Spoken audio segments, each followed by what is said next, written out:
This is Simón Bolivar, one of the great figures of modern world history.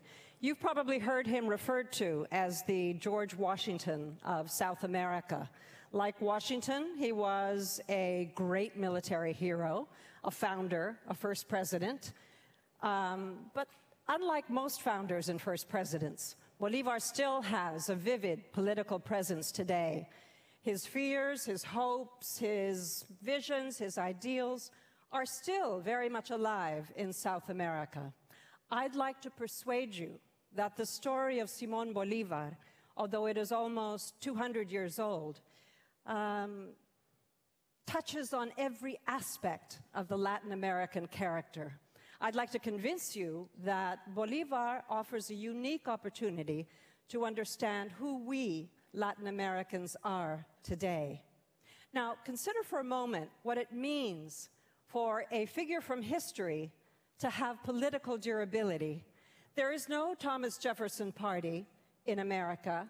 There's no George Washington Revolution burbling away in the urban ghettos. There's no Lenin's Republic of Russia. But Bolivar continues to live on in exactly those ways in South America today. Take a look at a few recent photographs of street art in Latin America.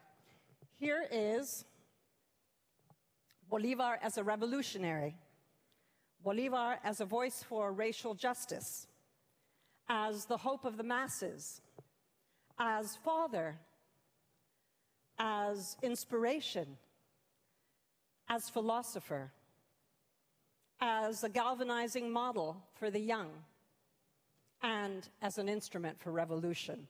Now, in all of those images, you will have noticed that Bolivar's race changes. He is black, Indian, mulatto, although as far as we know, Bolivar was Hispanic and white. Here are some demonstrations where his name is still being shouted in Venezuela earlier this year, in Ecuador, and in Spain. And let's not forget the Bolivarian alliance of 9 nations established by Hugo Chavez and the Bolivarian Republic of Venezuela. As one street artist put it, the Bolivarian Revolution is here to stay. Why is that? Why is he still a presence in Latin America? Why does his life still speak to the people of this hemisphere? To understand that, we need to understand the history. The life of Bolivar is one of history's most dramatic canvases, a colossal narrative full of disaster and adventure and victory and defeat, driven by his vision of a free, powerful, united states of Latin America, a consolidation of all the South American countries, a force in the modern world.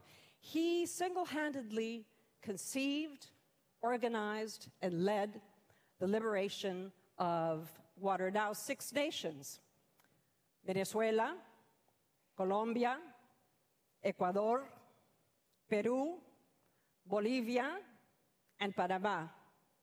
It was a population 1.5 times that of North America, a landmass the size of modern Europe.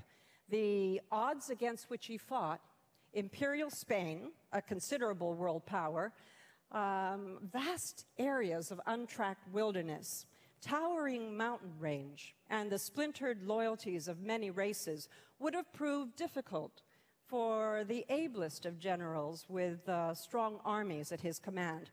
But Bolivar had never been a soldier. He had no formal military training. He was rich, aristocratic, born into one of the wealthiest families of Latin America. They had arrived on this continent in the 1500s, not long after the conquistadors, and they had amassed a great deal of property and wealth. By the time Simón was 2, he was a very rich little boy, having inherited all of it. But tragedies would befall him. By 3, he was fatherless. By 8, he was an orphan, having lost his mother to tuberculosis. By 19, he was a widower, having lost his young wife to yellow fever. Soon after, he and his brother joined a band of aristocrats seeking independence from Spain.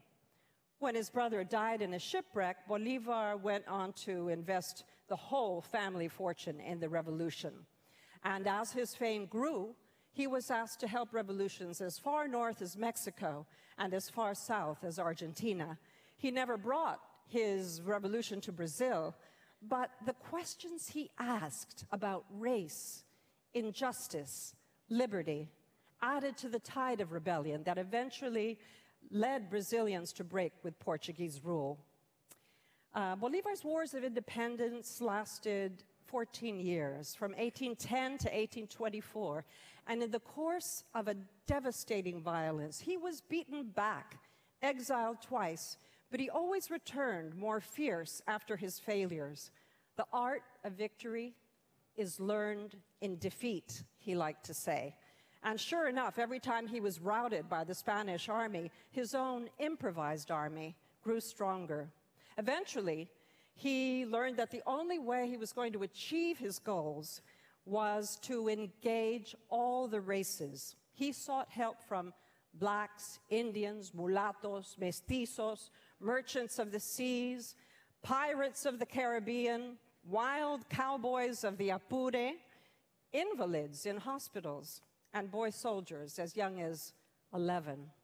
And to populate his armies, he freed slaves a full half-century before Abraham Lincoln's Emancipation Proclamation. Now, although he sent emissaries to seek help from the United States and England, the only official assistance that he ever received was from Alexander Pétion, president of tiny, independent, black Haiti. It was to Alexander Pétion that Bolivar promised a Latin America free of slavery and founded on the principles of liberty. Bolivar was 36 when the tide of revolution finally turned. And although he would die 11 years later of tuberculosis, at that point, he was vibrant and strong. For all his physical slightness, he was only 5'6" and barely 130 pounds. There was an undeniable intensity to the man. His forehead was deeply lined, his eyes were piercing, his cheekbones were high, his teeth were perfect and white, his smile was surprising and radiant, and he didn't smoke, he didn't drink, he bathed twice, sometimes 3 times a day. Portraits show a smallish man with a meager chest and spindly legs and hands as small and delicate as a woman's. But when Bolivar entered a room, his power was palpable. When he spoke, his voice was galvanizing. He had a magnetism that dwarfed sturdier men. He enjoyed good cuisine, but could stand days, even weeks, of punishing starvation. He spent back-breaking hours in the saddle. He traveled 75,000 miles on horseback. That's like going from the northernmost tip of Alaska to the southernmost tip of South America, back and forth 5 times. His stamina was legendary. The Rough Riders of the plains called him with all admiration, Iron Ass. But he was just as comfortable in a ballroom or at the opera. He was a superb dancer, a spirited conversationalist, a cultivated man of the world who read widely and spoke many languages. His letters and speeches, although they were written on the battlefield and on the fly, represent some of the greatest writing in Latin American letters. He was also charismatic and charming, and although he vowed that he would never marry again when his wife died, he was an insatiable womanizer. By 1819, when Bolivar claimed his first lasting liberation, there was already he was known widely in the world. In Washington, John Quincy Adams and James Monroe agonized over whether the fledgling Republic of the United States, in which a slave trade was booming, should support a patriot army whose ranks were populated by liberated slaves. In London, out-of-work veterans of the Napoleonic Wars signed on to fight for Bolivar's cause, but there would be many more years of horrifying violence before Spain was thrust from South America's shores. Excuse me just a minute. The liberation, shouldn't forget this, of Argentina and Chile, which was executed so brilliantly by José de San Martín, had to be finished little by little by Bolivar in Peru. Working his way down the continent methodically, Bolivar was ruthless about meeting Spain's violence with violence. In the battlefields of Venezuela alone, there were more dead than in the North American Revolution and the Civil War combined. Whole cities were wiped off the map. And when Spain's expeditionary force limped home, it was a fraction of the terrifying fleet that had arrived a decade before. Bolivar was a brilliant general with an energy that is arguably unmatched in history. He brought competing warlords to a single cause, prosecuted a war over the harshest of terrains, took his armies over impossibly high mountains without any preparation whatsoever in surprise attacks. But he was also a highly imperfect man. He was impulsive, headstrong, filled with contradictions. He spoke eloquently about justice, but couldn't always deliver it in the chaos of revolution. He began to think that the areas that he had liberated could not become democracies overnight. He claimed he despised dictatorship, but he became a dictator more than once. And his romantic life had a way of spilling out into the public realm. It's not surprising that Latin Americans have learned to accept human imperfections in their leaders. Bolivar taught them how. In time, he became known as the George Washington of South America, and there are good reasons why. Both were from rich and influential families, both were defenders of freedom, both were heroic in war, but apprehensive about marshaling the peace. Both resisted efforts to make them kings, and both were claimed to want to return to private life, but were called instead to shape governments, and both were accused of undue ambition. And there, the similarities end. Bolivar's military action lasted more than twice as long as North America's. The territory that he covered was 7 times as large and spanned an astonishing geographic diversity, from crocodile-infested jungles to the snow-capped Andes. Moreover, Bolivar's war could not have been won without the aid of Black and Indian troops. His success in rallying Blacks and Indians to his cause marked the turning point of the revolution. But for all his triumphs, Bolivar's glory did not last unto the grave. In time, politics in the countries he created grew more fractious. The countries that the politicians began to take over the conversation. The regionalisms emerged, fractious political lobbying, and eventually, in Bolivar's own halls, attempted assassinations. In the end, he had no choice but to give up his command. By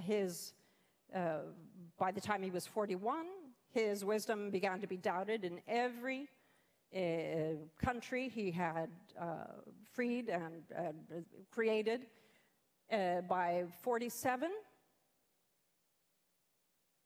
he was, his life was virtually over.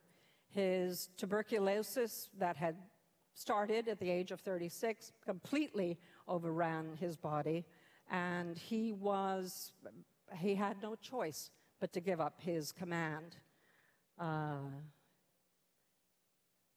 Colombia banished him forever. Venezuela would not allow him to come home. The doctor who prepared his body for burial had to borrow a shirt for his corpse. Few heroes in history have been dealt so much honor, so much power, and so much ingratitude. So why is this a story that still speaks to Latin Americans? Why have Bolivar's bones been exhumed and reburied by 3 Venezuelan presidents, and his legacy summoned time and again by leaders wanting to cloak themselves in his glory? Why is he claimed by right and left alike, by left-wing revolutionaries like Fidel Castro and Che Guevara, and right-wing dictators like Francisco Franco and Augusto Pinochet? Why is the vector of Bolivar, why does it continue to be so strong? We'll start with this. The story of South America is different from any other. The Latin American wars for independence were nothing like their North American and European counterparts. If you understand that, you begin to understand the region. Once Spain was thrust from South America's shores, Bolivar was faced with a legacy unlike any other in history. In no other country of the world was there a population so racially mixed, so radically isolated. Our people are nothing like North Americans or Europeans, Bolivar said. It is impossible to say with any certainty to which human race we belong. And it's true. We Latin Americans are a mix of Black, Indigenous, Asian, white. We are, as one philosopher put it, the cosmic race. We've been so for 500 years. In many ways, Bolivar's revolution is still afoot in Latin America. The injustices that he deplored actually became more entrenched after the revolution. Whites simply grabbed all the power that the Spaniards had left behind, and the whole miserable hierarchy of race ground onward. Only now are we beginning to experience something like democratic change in Latin America. Only now are we beginning to see the results of Bolivar's vision. And maybe that's why he's still such a living presence in the region, why his name is still scrawled on walls, his name still shouted, his glory still appropriated by left and right. Bolivar's dream is slowly being realized in Latin America, and there's every possibility that it will be the force he always wanted it to be.